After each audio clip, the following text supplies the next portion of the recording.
This is Viva Fry. I'm Dr. Peter McCullough. This is Tom Luongo. This is Chuck Prodnick. This is Alex Kreiner. Hey, this is Brad Wall. This is JP Sears. Hi, this is Frank Peretti. This is Tammy Peterson. This is Danielle Smith. This is James Lindsay. Hey, this is Brett Kissel, and you're listening to the Shaun Newman Podcast. Welcome to the podcast, folks. Happy Monday. How's everybody doing today? With the number of ounces of silver needed to buy an ounce of gold near 30-year highs, silver is a bargain price when compared to gold, and it's a perfect time to protect a portion of your savings with silver. Silver Gold Bull has a wide variety of best value silver for every budget. Simply text or email Grahame for details. It's all down in the show notes. Whether you are a seasoned investor or new to precious metals, Grahame will work with you to answer all your questions and recommend the best products to meet your investing goals. Anytime you're on silvergoldbull.com or .ca, just make sure to leave a note saying, "Hey, I heard about you on the Shaun Newman podcast." Bow Valley Credit Union is your Alberta-regulated, fully serviced financial institution, and they're proud to present the first in Canada gold collateral lending.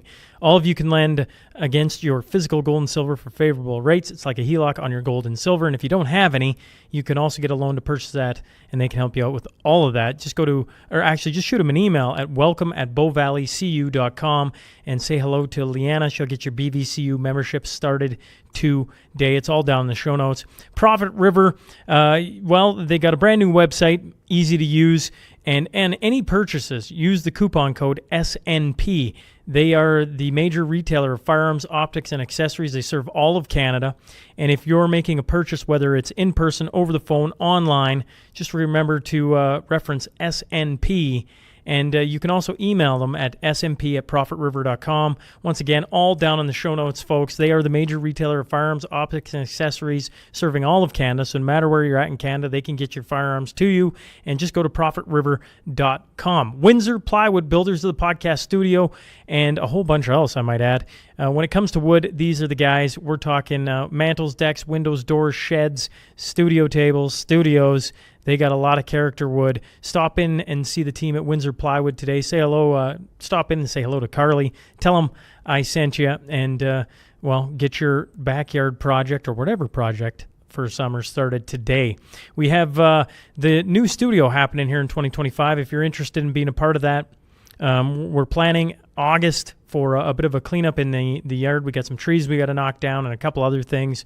If you're interested in being a part of that, shoot me a text and I can give you a bit more details on that. If you want to, we're looking for skills, labor, materials, money. If there's something else that, you want to be on the value for value wall, just shoot me a text and we will get that in there for you. I want to remind everybody before you watch today or as you're watching that, if you're on Spotify, Apple, YouTube, Rumble, X, make sure to subscribe, make sure to leave a review, make sure to hit the retweet button, make sure to just share it if you're enjoying it. And it's the month here while I'm off on holidays, so there's no Tuesday episodes for the month of July. And Fridays, we have a guest co-host with twos, and then Thursdays are Throwback Thursdays. So you can shoot me a text. This will be the month where if you don't hear back from me for some time, it's just because I'm spending time with the wife and kids, and look forward to being back fully here in August. Either way, let's get on to that tale of the tape.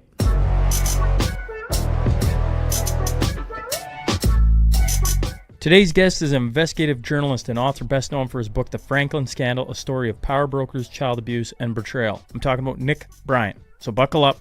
Here we go.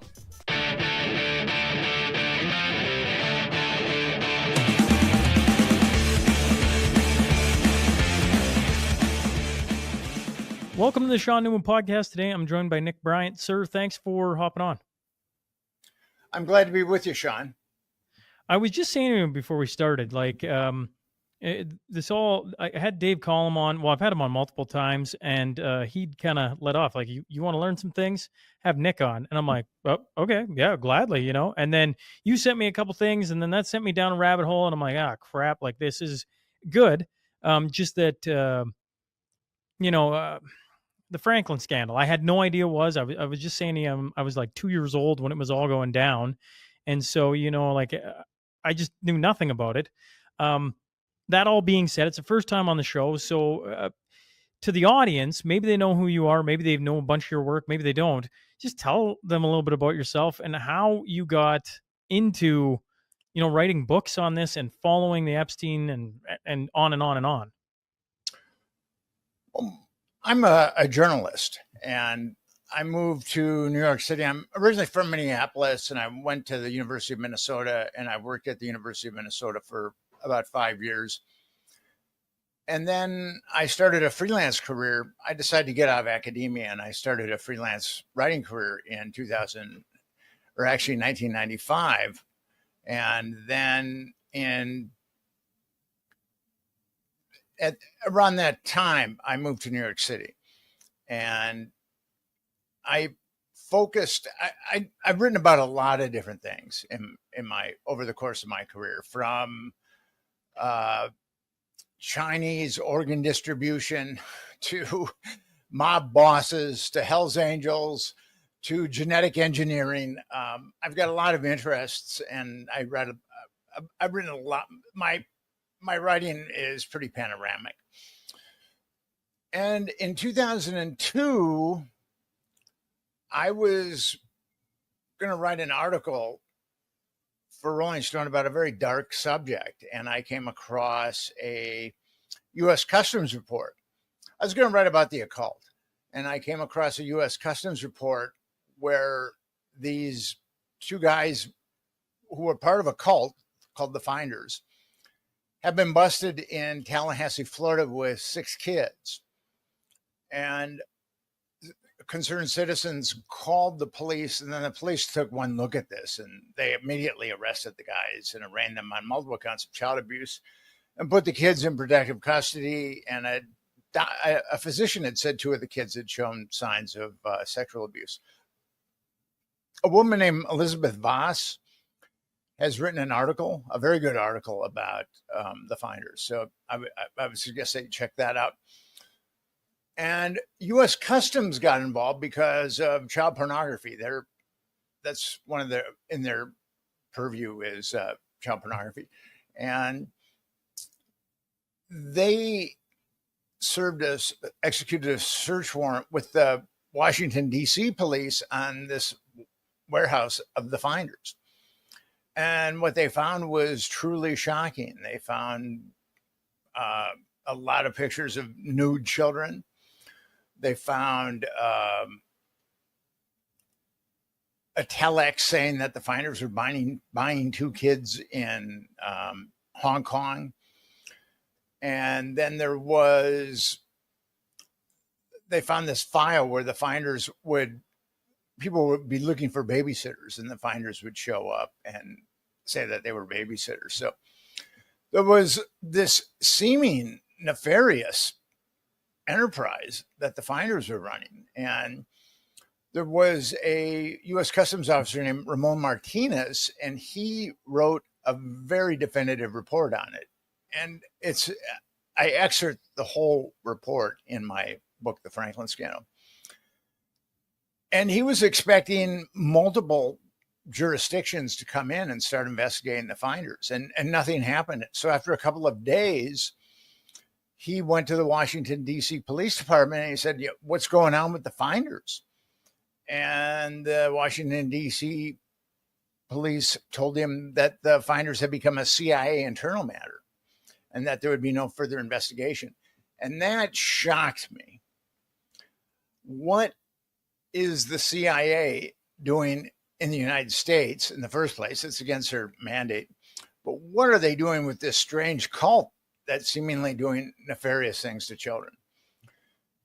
And I came across, so that opened up my mind to this type of a possibility.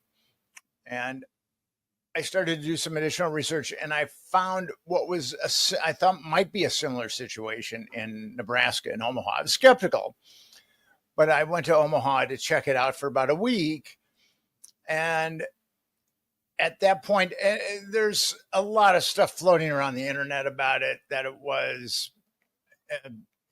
a huge pedophile network, that it pandered to politicians, that there was blackmail involved, that they were getting kids from Boys Town, the Distinguished Catholic Orphanage on the outskirts of Omaha.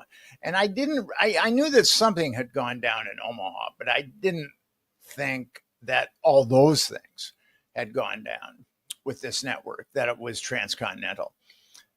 And when I got there, I started getting documents, and then I started talking about, and people were really reluctant to talk to me. I mean, it was like I was doing a expose on the KGB and Stalinist Russia. And I eventually got to one of the victims and one of the blackmail photographers and some other people, but very few people wanted to talk to me. They were frightened to death of this, and there were a number of people that died very mysteriously over the course of the Franklin scandal. And then by the time I got back to New York City, which is where I've been living for the last 30 years, I realized that it was true. I mean, that it was a huge pedophile network, that it was flying kids from coast to coast, that it was hooked up to a CIA asset, that there was blackmail involved, very much like what we've seen in Epstein. And I started to pitch that to editors in New York City, and like I got nowhere. And at this point, there was a number of editors that I knew. I could meet with them, and I would pitch them the story. And at this point, I had a list. There was an investigator that was hired by the Nebraska Senate to investigate this, and he compiled a lot of evidence, but his plane blew up. And I believe that, and he and his somewhere in the plane, I believe that he was murdered.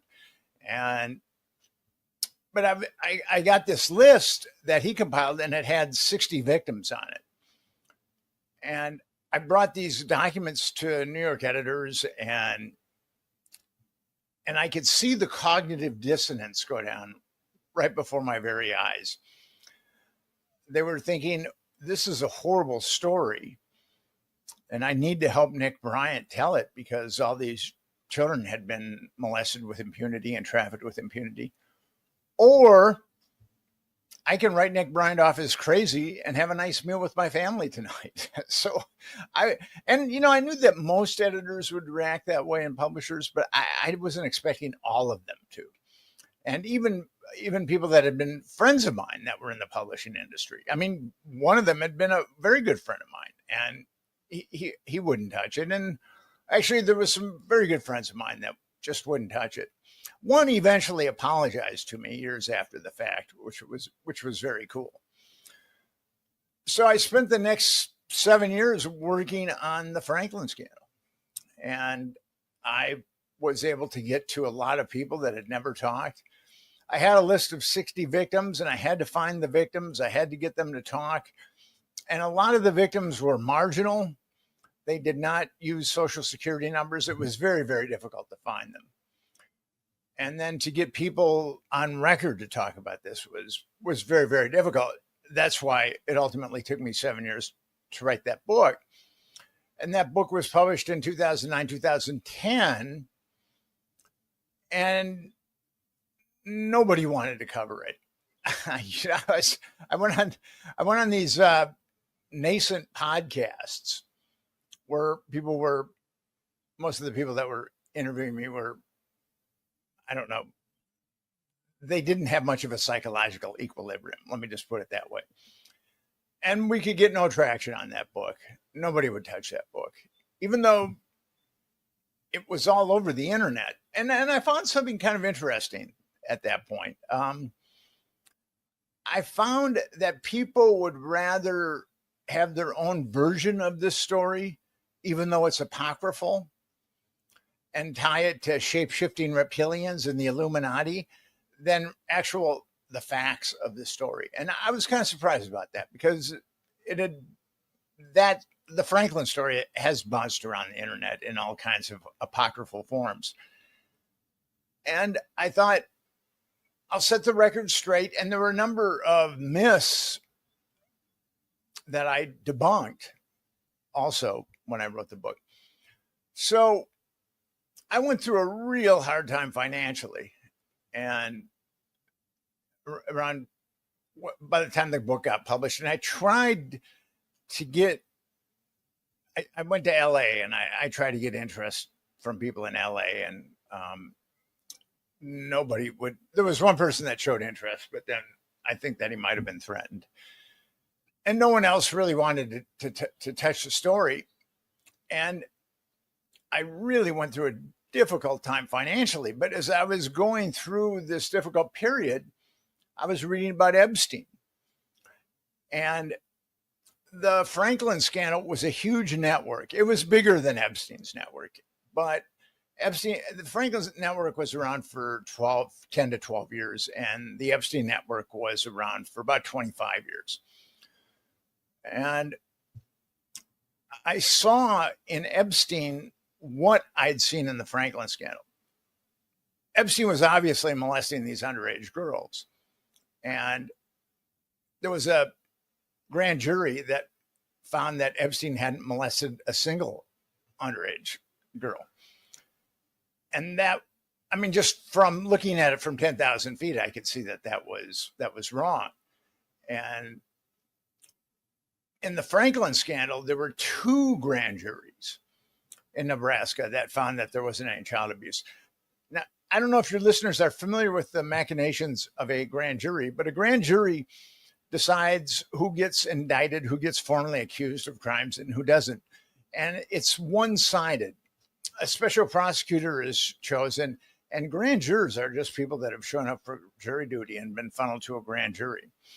And what the special prosecutor shows the grand jurors as evidence and the witnesses that he calls determines basically what the grand jurors are going to think about the case.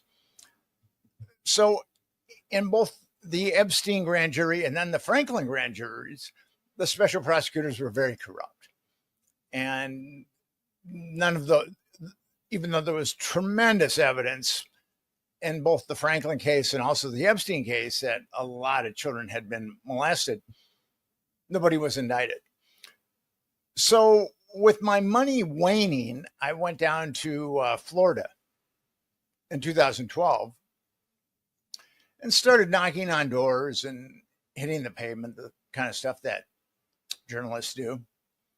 And I came across Epstein's Black Book, which had, I mean, it was kind of like the Grail of Epstein. And there were, I think, about 200 victims whose numbers were in the Black Book. But then there were there was all kinds of wealthy, powerful people whose names, but there were a lot of victims. So I started to call the victims, and because then it's where you really got to start in one of these investigations is you got to talk to the victims and see what happened to them, what they went through. And I was being told about them being flown around and then flown to this island. And I think I was the first journalist to really know that Epstein was running an interstate pedophile network and that he had his own private island to molest little girls. So I came back to New York again. This time I've got Epstein's Black Book, and I'm pitching articles on Epstein and the Black Book, and nobody wants to touch it. And after 3 years of pitching, Gawker, which has since been sued into oblivion, stepped up and they published the Black Book. And by that time I had flight logs too. I was the first guy to put up flight logs also. And that's when people became edified about the Black Book. And then the floodgates opened on the Black Book. I mean, there's been tons of ink that has been dumped talking about the Black Book, and only 2 publications have given me credit for ushering the Black Book into public consciousness. So with the Franklin scandal, it just kind of bled into the Epstein scandal, and they're very similar. They're carbon copies almost. With Epstein, all his homes were wired for audiovisual blackmail. He was an intelligence asset or an intelligence agent, depending upon how you want to describe it. And there was a dirty grand jury, and he was protected by the federal law enforcement and federal judiciary. And that's basically how I became kind of an expert on Epstein. Is I had this background that I don't think anybody in the media had. You mentioned going to Florida. You got tight on money. You've written this book on the Franklin scandal. Nobody wants to touch it with the 10-foot pole. And and I'm fast forwarding a bit. You go to Florida, and you're walking the beat. You're doing your journalist thing, and I'm butchering how you said it, I think, but you mentioned stumbling into the Black Book. How did you find the Black Book? It was given to me by an attorney that represented some of the Epstein victims. And I'd met with him previously, and I think that he realized that I was sincere, and because of my history investigating this, and prior to getting into Franklin, I had written a book about lower socioeconomic children in America. And I'd written a number of journal articles about lower socioeconomic children in America. So although people have tried to put me in the box of a conspiracy theorist, I was much more a child advocate. That's what got me into Franklin. I just couldn't believe that the government would allow children to be abused with impunity. I mean, I was really stunned by that. And then we saw it again with Epstein. And I know of other examples of it too. And that's something that's rotten to the core of the American institutions of government. I mean, we've got this blackmail, and we've got children being used. And that's what really troubled me. I mean, I knew that political blackmail was a reality. I mean, how could you not? I mean, political blackmail's been around forever. But the fact that there wasn't a line in the sand with children, that really bothered me. That's what gave me the gumption to go 7 years on the Franklin scandal, was because I knew what I was doing was absolutely the right thing to do. And the same thing with Epstein. I've just started to write a book on Epstein, and I've been investigating Epstein since 2012. And I'm glad that it's taken this long for that book to marinate, because I have gotten insights into that case in the last couple of years that I otherwise wouldn't have had. When you look at the United States, maybe just governments, I don't know, how do you reconcile, you're like, oh, the blackmail, in politics, it happens. But there's a line that I thought they'd never cross, and they haven't just crossed it. They've crossed it, then covered it up, called anyone who talks about it a conspiracy theorist, and then some. Like, how do you make sense of that? Not to mention all the you go back to the Franklin scandal. You mentioned it, and I meant to write it down, but like the prosecutor who dies in the plane, and the fact that actually he was a state investigator. Thank you. A Senate investigator. Like, this is not only crossed the line, but now they're willing to do anything, or at least it looks like anything, to make sure it never sees the light of day. If you're willing to allow children to get molested, you're willing to murder. I mean, I think that actually allowing children to get molested is more seismically evil than murder in most cases, because you slaughtered that child's soul. And if those kids are ever going to come back and become members of society and live halfway decent lives, they're going to have to do a lot of psychological work. And it's going to take them many years to come back. So if the government it's really some dark malignant corner of the government that is willing to do that, they're also willing to kill too. I mean, it's not like they have a conscience. If you're taking part in trafficking and sex trafficking children, you're a psychopath, and you're not really troubled by your conscience. You think, all the media around Epstein, Maxwell, on and on, the flight logs, everything, being what it is on the media these days, What do you make of where we're at? And do you think I don't know. I don't even know the light of day, because you've already talked about the black book and how you've shown all that. You've pointed to all these different things. Well, the media has been unbelievably egregious.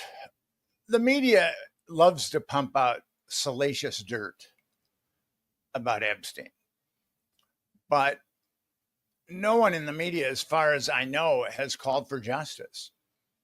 And that's what we need here, is justice.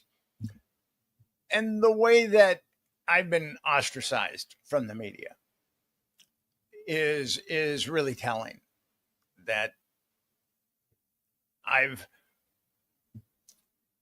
been more or less ostracized by the mainstream media, and it's because I believe that children shouldn't be molested with impunity. I mean, I just have that belief. And I've gone from being a writer and a journalist to actually, I started a 501c3 nonprofit organization. It's called Epstein Justice. And your listeners and viewers can go to that website, epsteinjustice.com. And what we're doing is we're vying for a congressional commission to hire independent investigators to look into the Epstein affair. And I think that we're long overdue with that. And a lot of people want answers. And we've just got the Trump administration said that there would be transparency, but we've just gotten lies from Bondi and Patel. Attorney General Bondi and FBI Director Kash Patel have just told us nothing but lies about Epstein. So if we're truly going to have justice in that case, the only way we're going to get it is through a congressional commission.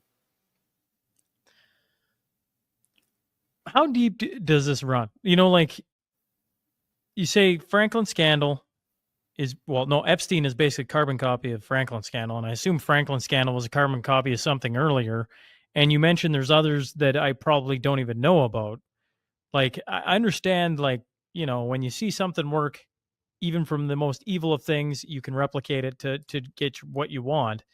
But how, like, you know, like you talk about like people going deep into these and construing the story to fit their own narrative. But when you're looking at this and you've done all this investigative journalism on very high profile, powerful people doing things that are like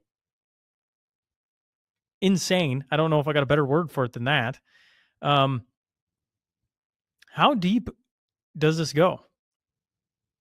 Well, it goes all the way up to the top. Alexander Acosta was the U.S. Attorney for the Southern District of Florida, and he oversaw the prosecution of Epstein.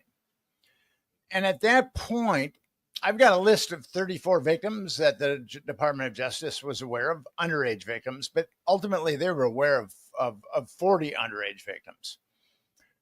And Alexander Acosta was going to impanel a grand jury to investigate these Epstein's perversity and the perversity of his cohorts. And he was told that Epstein was intelligence and that he had to stand down. And he's never denied saying that he's never recanted that he said that Epstein was intelligence and he had to stand down. Now, according to the Constitution of the United States of America and how it's interpreted by legal experts, there's only two people in the country that can tell a U.S. attorney to stand down. One is the Attorney General and one is the President. And the Attorney General isn't going to cover up a nationwide child sex trafficking network without someone giving him the okay. And the only person that can give him the okay is the president. And at that point, the Attorney General was Alberto Gonzales and the president was Bush II, George Bush II. So that's how high it goes. It had to be quashed from the highest levels of our government, the president and the Attorney General.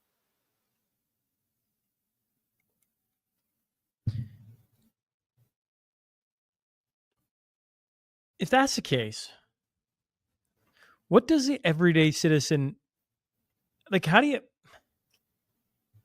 it's like, well, he's working, he's intelligence. Okay. But we have no line now. We're just going to do whatever we want. Like, how do you actually root that out?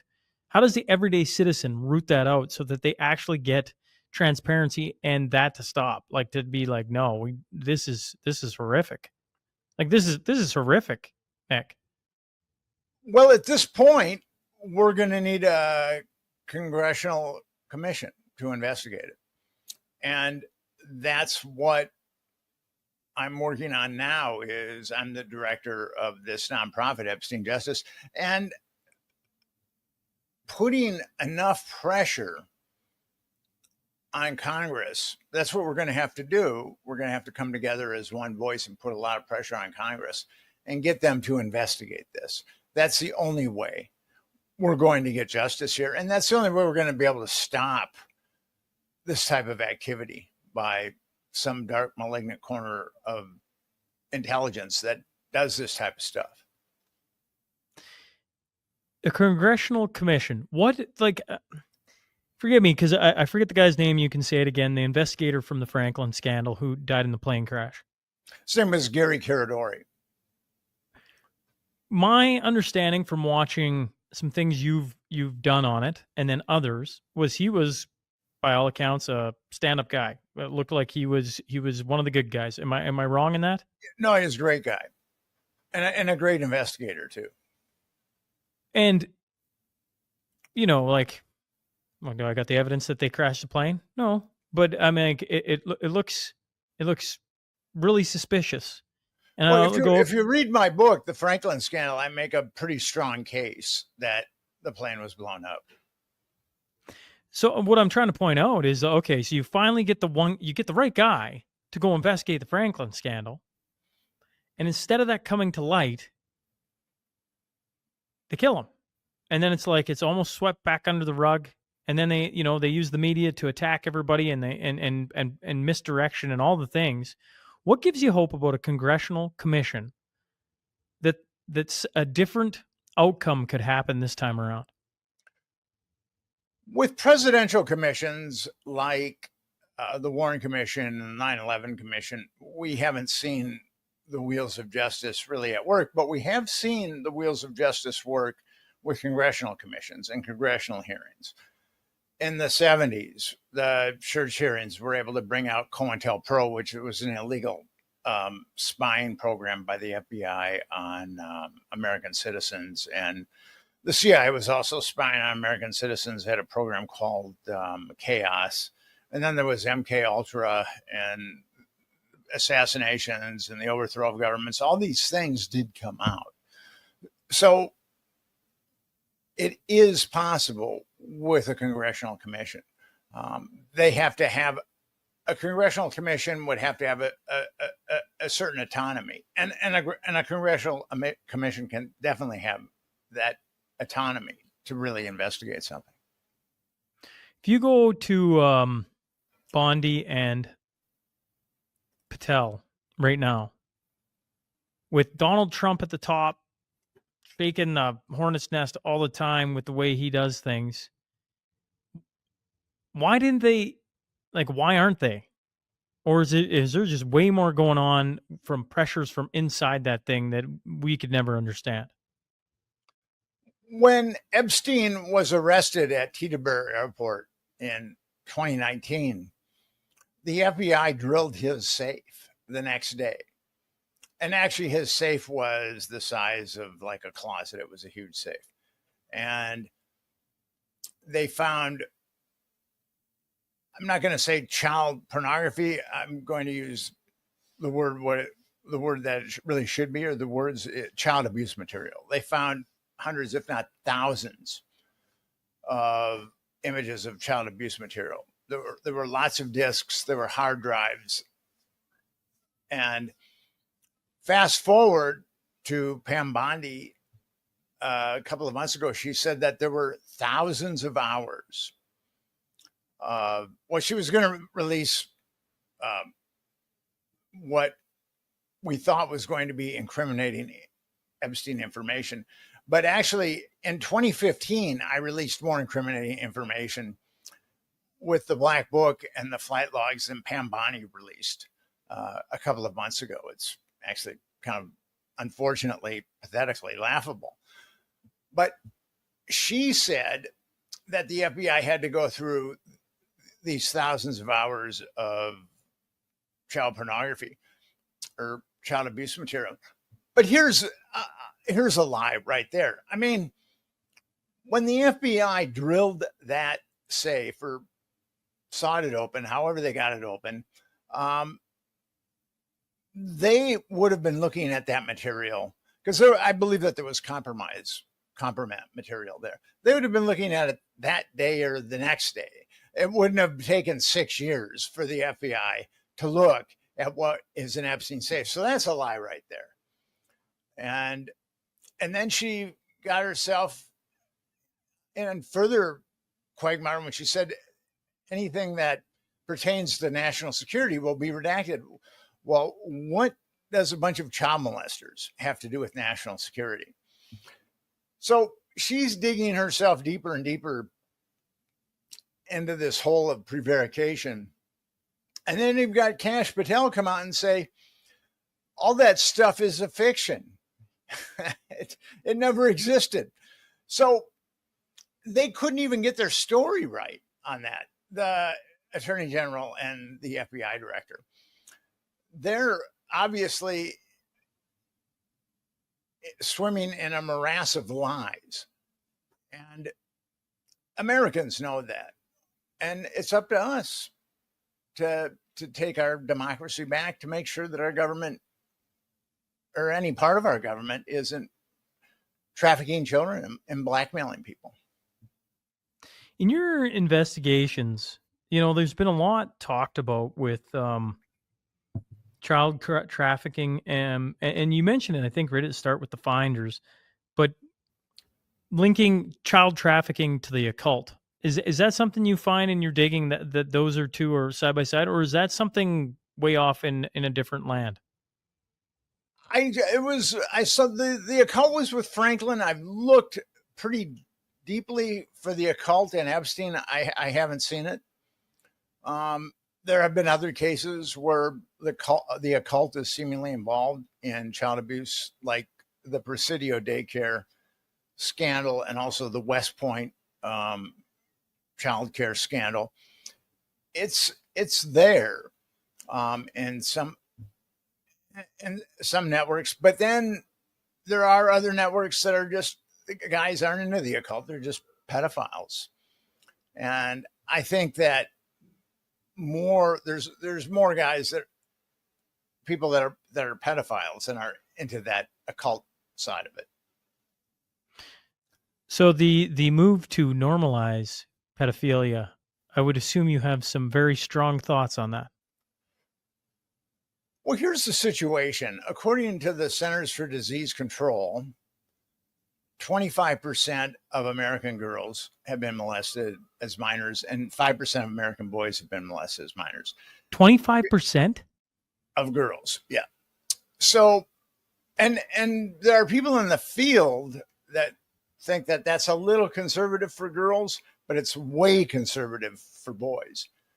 But if you just take those numbers, that's over 50 million Americans that have been molested as minors. And then you look at the numbers of like trafficking, according to the Department of Health and Human Services, somewhere between 240,000 and 325,000 women and children are sexually trafficked in the United States every year. 240,000 to 325,000.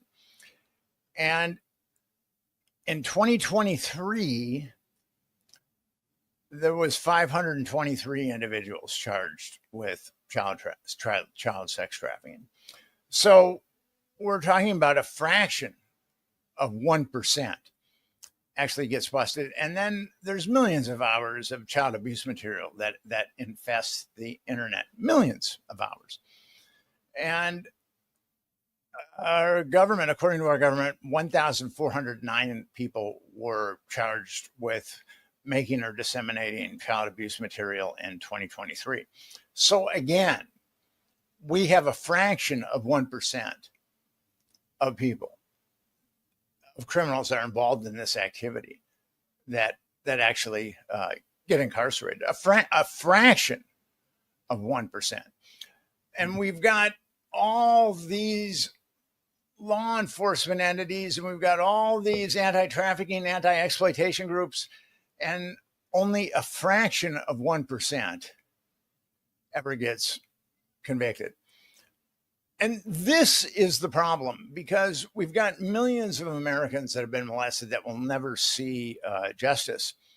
But with Epstein, you've got a proven trafficking case. And if people that have been molested as minors see this get covered up, they're feeling like, well, this is a proven trafficking case and no one's going to prison. I have no voice. I have no hope for justice. It doesn't pay for me to come forward. So that's what makes this so important, is you've got millions of Americans that have been molested as minors, and they need to see justice with the Epstein case. And we also have to say to the world and to ourselves, regardless of how much money you have or how much power you have, if you're going to molest children, you got to go to jail. That just should be a slam dunk. But it's not, because of our government and our media.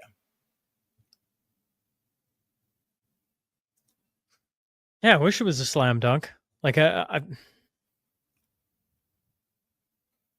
sit and listen, and I'm just, like, it shouldn't.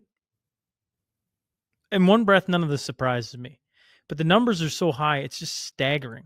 It's just like, how do you root out something that's so, rooted in? I guess because when you look at some of the names, you go, Franklin was basically carbon copy of Epstein, or Epstein was a carbon copy of it. You just look at how many people in high positions. It is in their best interest to cover this up and walk away from it. So I don't even know if I have a question to that. It's just more of a thought. I look at it and I don't want to be, Well, let me ask you this. Would you ever trust anyone or befriend anyone who is molesting children or covering up children being molested? Or trust anyone? Would you ever trust anyone who is covering up children being molested? You would never even trust that person. How can we trust our government? The cover up now is within the government, and it's within the House, it's within the Senate, and also the media. So we have a media and a government that's covering up child molestation. How can we trust the media? This is why trust in media and government is so low. Yes. I mean, this is just one more piece to that puzzle of why the trust is just like going in the tank. It's because you can't. Like, I don't know. I mean, how would you build trust back? Well, you'd start locking up some people that you didn't think could ever be locked up. But in order to do that, you have a system that doesn't, like, there's just people in all these different parts of the system that are compromised. Well, like, I mean, in your Franklin scandal, you break down, I forget what it is. Is it 8 individuals that are not small fry individuals?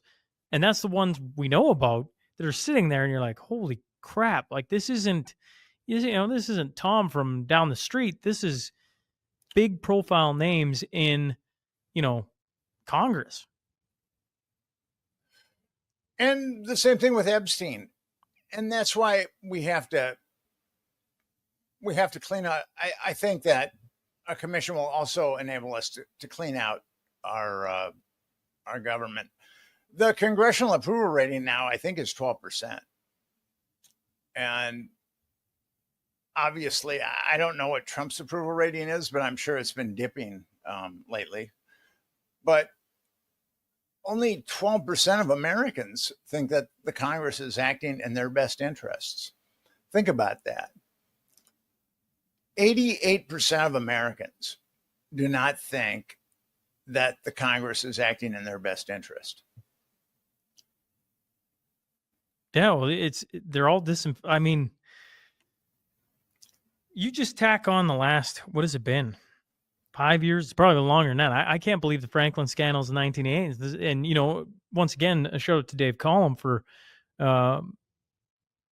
suggesting I have you on, because it sent me down a rabbit hole. I'm like, how the heck have I never heard of this? You know, like, I'm like, I mean, it's sure different countries, absolutely, but the profile of it is not small. This was not just some small, you know, like as we got young kids, Nick, and a town right beside, a little town next door to Lloyd, where I'm from. You know, we were looking for a daycare, and so we did our due diligence. We went to way too many, and probably not. I shouldn't say that. We went to a lot because, you know, it's our children, and so you know, you want to find the best spot to put them where they, you know, you feel comfortable and you can trust that they're in a safe environment. And we went to one, and as soon as the guy walked around the corner, I had this like gut instinct of this is not the right place. Well, it was like a year or years later, you found out there was cameras in the rooms. He abused children, like all the things. And my heart just sank, you know, like I should have trusted that instinct even more to just warn people. I don't know. At the time I was just, the podcast was certainly in a different realm. We were talking a lot of sports, and, you know, like that's just the smallest of things, you know, that impacted a community 110%. Would never downplay that. But compared to what the Franklin scandal is, or Epstein, like these are monstrous. And then the people that are tied up into it are not, once again, Tom from down the street. We're talking, you know, like, I mean, there's a reason why Clinton is, you know, and Prince Andrew and all these different powerful figures are there. Yeah, it's truly unfortunate that our ruling class is so depraved. Truly unfortunate. I also believe that there are a lot of good people in Congress. And I also believe that there are a lot of good people in the government. And I think that is what ultimately is going to break this open, is these good people. But the Franklin is, it gives us a good history of what Epstein ultimately is. And the only way we're going to be able to do this is by coming together and working towards a congressional commission. So if you're are Americans, or listeners are Americans, I should say, I would suggest that they visit EpsteinJustice.com. Yeah, that'd be the way that they can actually push for something to happen. Exactly. And forgive me, with the Epstein Justice, the website, is there a certain like number of people you have to have? Like, is it signatures? Like, explain that to me, just so I can understand. Well, we have a petition that has like 44,000 signatures. And then we have a petition about saying that Trump has to live up to what he has said about transparency. I think that's up to like 12,000. It started a couple of weeks ago. But to have a congressional commission, you have to have a majority in the Senate and you have to have a majority in the House. So it's going to take a lot of initiative for us to get that commission. But do you have a number in your head though? Like, is it 100,000? Is it 1 million? Is it 5 million? Do you have a number where you're like, this should be enough pressure to where they have to act? Well, we're trying to circle the wagons at this point and rally the troops. It's a slow burn. I mean, and when we formed Epstein Justice, we thought that people would just automatically want to get involved with us, but that hasn't been the case. We've had to get more proactive, and we've worked out a strategy that is much more proactive than the strategy that we initially started with. I have to assume people listening to this, you know, I'm predominantly Canadian, but I want to say it's like 20% now roughly of the audience is outside Canada, and a good chunk of that is American. I have to assume people, when they hear who you are and what you're doing, would sign that in a heartbeat. I assume, because I think there's a lot of people waiting for, like it to drop. Like at some point, somebody get arrested. At some point, something just to break free of that. Because when the files were all being carted out in those books, and everyone's like, "Here we go, here," like it's about, and then you talk to Slow Burn, it's like, well, was that it? That was it? We're going to carry on and nothing else? Well, I mean, that was all theater and bullshit. I mean, the books with the influencers. And what I find fascinating is you're not seeing any of those influencers pushing for the truth at this point. I guess they're good sycophants. People like to be sycophants. They get ahead that way. Forgive me, sycophant. What is a sycophant? Someone who is more than willing to tell lies to get ahead in life. And it generally applies towards like one individual. Like people are willing to tell lies to ingratiate themselves with an individual or a movement or a political system. I don't need you to name any names, but at the same time, I'm like, I wonder if there's one you're thinking of where you're like, that person will say anything to get ahead. I mean, we're talking most of the media. I mean, just the media. I mean, that is our media. When you think about it, that no media has called for justice, because I was the guy that released the black book and put the flight logs up, CNN called me. There was a huge Epstein document dump, not last January, but the January before. So CNN called me and asked me, because I was the guy that first ushered like very incriminating documents on Epstein to public consciousness, asked me if I wanted to be on their show and talk about this latest document dump. And I said, sure. So I was texting with this producer throughout the course of the day. And and at one point I said, I'd like to talk about Epstein justice a little bit. Not a lot, but a little bit. And then about 10 minutes later, I got a text that said, Nick, we're going in a different direction. So just by mentioning the word justice, you think that's what it was? Epstein justice, yeah. And that's happened to me with a number of that's happened to me a number of times. There was a Fox affiliate that was going to have me on when the Sandusky case was breaking. And they were going through my publisher, and a junior producer had read the Franklin scandal, and I talked to her a couple of times, and she really wanted to get me on that show and talk about my expertise about child trafficking. And her boss called me, and our conversation lasted 3 minutes or so, 4 minutes, something. And her boss told my publisher that I was incoherent. So, I mean, a lot of people have accused me of being many things, but no one's ever said I'm incoherent. So she was willing to lie to my publisher to make sure that I wasn't on that television show. And the irony of it is, I've spoken at a lot of major anti-trafficking conferences.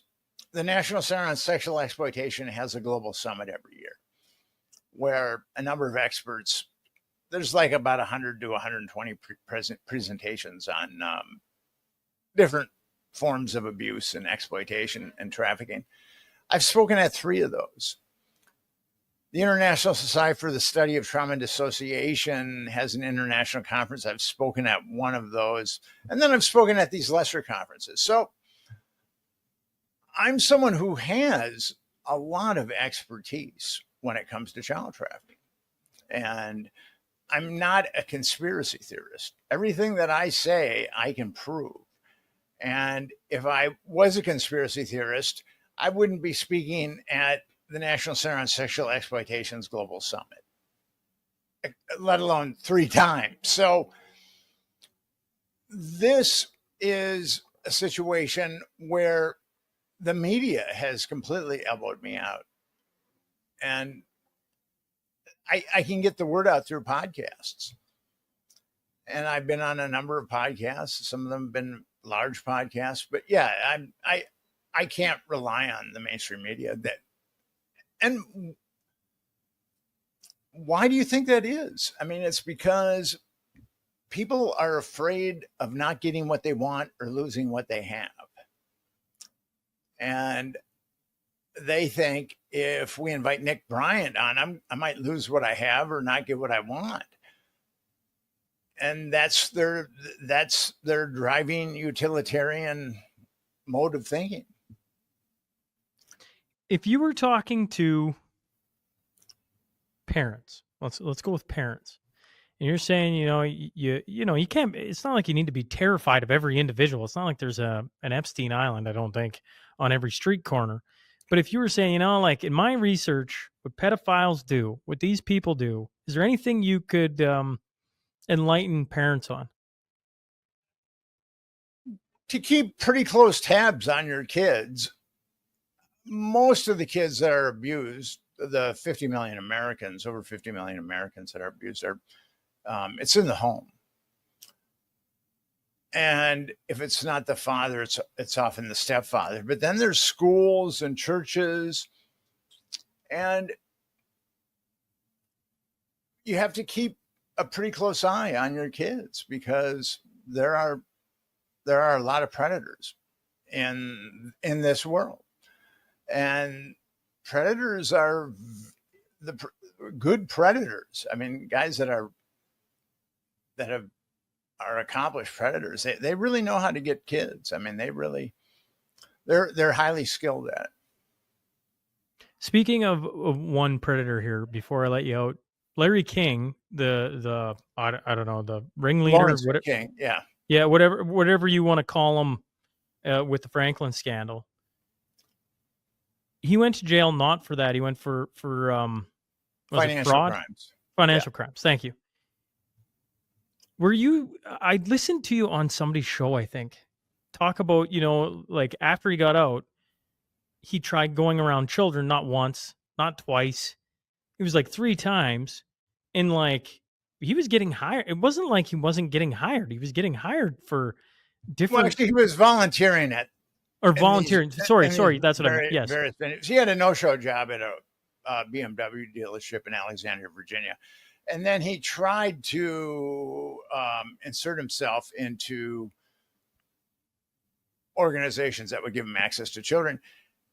And here's another travesty. I am the guy that had to call these organizations and tell them that they should have nothing to do with Lawrence King because he's a super predator. Not law enforcement, but a journalist is the person that has to call these organizations that would give King access to children and tell them stay away from Lawrence King. I've got him kicked out of 3 organizations. I'm working on getting him kicked out of another organization too. Because he's already back in trying to volunteer for another. Yeah, he's a predator. I mean, and his predatory behavior has and this is troubling. I mean, there are people in federal law enforcement that know exactly what he is. And it's up to a journalist to make sure that he doesn't prey on children. Pretty inverted. Well, I have to assume this can't be. I don't mean easy in the sense like it's not easy to do because like when you're talking about meaningful work, I think what you're doing is very meaningful. I just assume being surrounded by like stories of the worst humanity has to offer. Well, I just my hat off to you, type thing. Well, thank you. And if there was anything you wanted to say to the listener before I got you out of here, one, go buy your book. Obviously, if you want to learn more about the Franklin scandal, that would be one. I assume it's on Amazon, but maybe not. Is that where you suggest? Anywhere where books are sold, you can find the Franklin scandal. And is there any other things you'd want to bring up before you hop off, Nick?